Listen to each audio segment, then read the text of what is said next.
안녕하세요. 텍스토리의 세무사 박진성입니다. 오늘은 부부간 증여에 대해 알아보는 시간을 가지겠습니다. 부부간에 현금을 주고받는 것, 이것이 증여에 해당이 될까요? 결론부터 말씀드리면 증여가 될 수도 있고 안 될 수도 있습니다. 통상적으로 생활비 수준에 해당하는 금액을 계좌로 주고받았다면 이는 증여가 아니지만, 생활비를 넘는 수준에서 계좌로 돈을 주고받았다면 이는 증여에 해당이 될 것입니다. 판례에 따르면 부부간에 현금을 주고받는 것은 아주 다양한 목적이 있기 때문에 무조건 증여로 추정할 수는 없다. 이것이 증여로 추정을 하려면 세무서에서 직접 입증을 해라 라고 나와 있습니다. 아까 말씀드린 생활비로 따지면은요, 모두 동일한 금액이 적용될 수는 없을 것입니다. 재산 상태나 소득 수준, 어느 직업을 가지고 있느냐에 따라서 생활비 금액의 차이는 많이 나겠죠. 특히 계좌를 통해서 서로 이체한 금액이 있다면 당장은 아니더라도 나중에 이 내역이 증여 추정의 근거가 되기 때문에 납세자분들께서는 주의를 하셔야 될 것입니다. 그렇다면 증여란 과연 무엇일까요?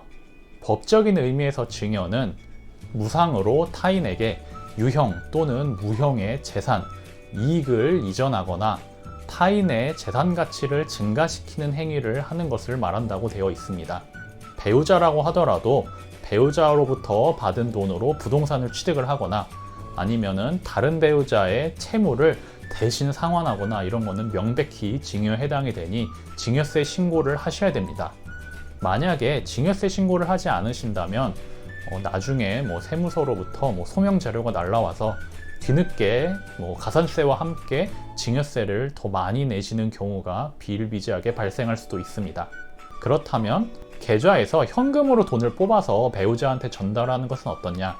아니면 부동산을 처분한 대금을 배우자의 계좌로 바로 받는 것은 어떠냐라고 생각하실 수도 있습니다. 하지만 증여는 증여로 볼 수 있는 것뿐만 아니라 증여로 추정이 되는 것조차 납세자가 입증을 해야 되는 것이기 때문에 이런 행위 모두 납세자에게 불리하게 작용할 수 있음을 주의하셔야 할 것입니다. 그렇다고 부부간에 증여를 한다고 해서 무조건 증여세가 발생하는 것은 아닙니다. 부부간에는 10년의 기간 동안 6억 원까지 증여세가 면제가 됩니다. 즉 매년 6천만 원씩 부부간에 증여를 한다고 해도 세금이 발생하지 않는 것입니다. 다른 예를 들면 2023년 1월에 6억 원을 배우자한테 주고 또 10년이 지나서 2033년 1월에 배우자한테 6억을 주면 10년 남짓한 기간 동안 12억 원의 재산을 배우자에게 이전해도 세금이 나오지 않는 것입니다. 그러면 이 면제 한도를 넘어서서 증여를 할 경우에 증여세는 얼마나 발생이 될까요? 기본적으로 증여세율은 과세표준에 적용이 됩니다. 과세표준은 전체 재산가액에서 배우자 증여재산 공제를 차감한 금액을 말합니다. 예를 들어서 재산을 10억을 증여한다고 쳤을 때 배우자 공제 6억을 차감한 4억 원이 과세표준이 되는 것이죠. 이 세율표를 보시면 이 과세표준에 얼마의 세율이 적용이 되는지 나와 있습니다. 예를 들어서 아까 9억의 재산을 증여한다고 가정을 했을 때는 6억을 차감하고 3억이 과세표준이 되는 것이죠.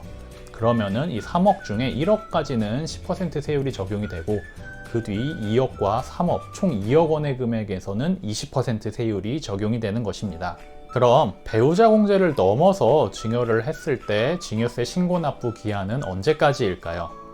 증여세 신고 납부 기한은 증여를 한 날로부터 3달이 지난 날이 속하는 달의 말일입니다. 좀 말이 긴데요. 좀 쉽게 말해서 3달 안으로 하신다고 생각하시면 됩니다. 이 3달 안으로 증여세 신고, 납부까지 완료를 하셔야지 신고세액공제도 같이 받고 가산세도 안 내실 수 있습니다. 만약에 신고만 하고 납부를 안 하셨다 하면은 납부지연 가산세가 발생이 되니 주의하셔야 됩니다. 배우자 공제를 가장 잘 활용할 수 있는 방법은 2월 과세입니다. 배우자 공제 6억을 활용해서 증여세를 최대한 덜 내면서 취득가액을 높이고 이를 나중에 10년이 지나서 양도를 하게 되면 양도소득세를 크게 절세할 수 있습니다. 이렇게 배우자 공제를 잘 활용하면 가계 자산을 늘리는 데 큰 도움이 됩니다. 궁금하신 점이 있으시다면 하단의 링크를 통해서 자유롭게 상담 문의 주시면 감사하겠습니다.